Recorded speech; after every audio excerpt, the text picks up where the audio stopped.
Imagine waking up one morning and poof, all of Earth's oceans are gone. Every drop of water, every wave, every fish, suddenly teleported to Mars. Earth is bone dry. And Mars, well, it's just been handed the biggest delivery in the solar system. So what happens next? Would Earth become a cracked desert wasteland?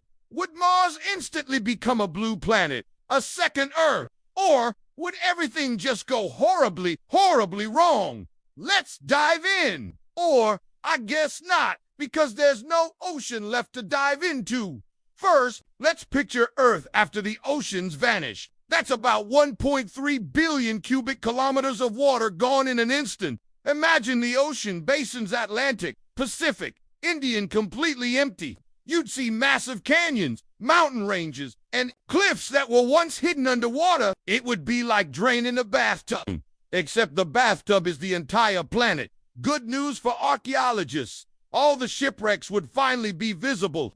Bad news for everyone else. Life on Earth just ended. The oceans regulate our climate, store heat, produce oxygen, and feed billions of people. Without them, rainfall stops, crops fail, the air gets dusty and unstable. Within weeks, Earth turns into a giant desert planet. But hey, maybe Mars is celebrating, so what happens on the red planet when we dump Earth's oceans there? First of all, Mars would suddenly have enough water to cover its surface with an ocean about 1.6 miles deep. That sounds like a win, right? Mars finally gets its makeover, the Blue Planet 2.0, except Mars is not ready for this gift. Its gravity is only about a third of Earth's. That means the water wouldn't stay neatly in oceans. It would spread thinner, forming massive seas that still look shallow compared to Earth's. And the real problem, Mars has almost no magnetic field and only a super thin atmosphere. On Earth, our atmosphere and magnetic field protect water from escaping into space. On Mars, the new oceans would be exposed. The sun's radiation would quickly break water molecules apart, letting hydrogen drift into space.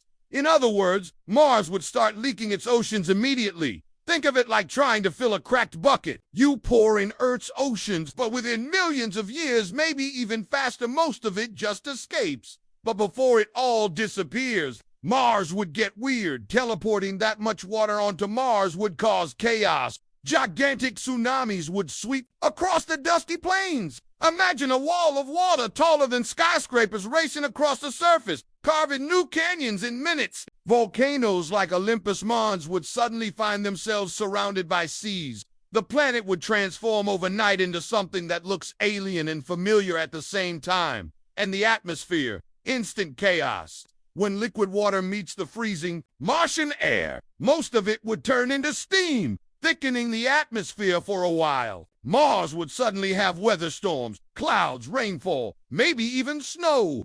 For the first time in billions of years, Mars would have a real water cycle. But don't pack your swimsuit yet. The average Martian temperature is still way below freezing, so a lot of that water would just end up as ice sheets. Mars wouldn't be a tropical paradise. It would be more like Canada, but everywhere, and with deadly radiation. Meanwhile, back on Earth, things are worse than you think.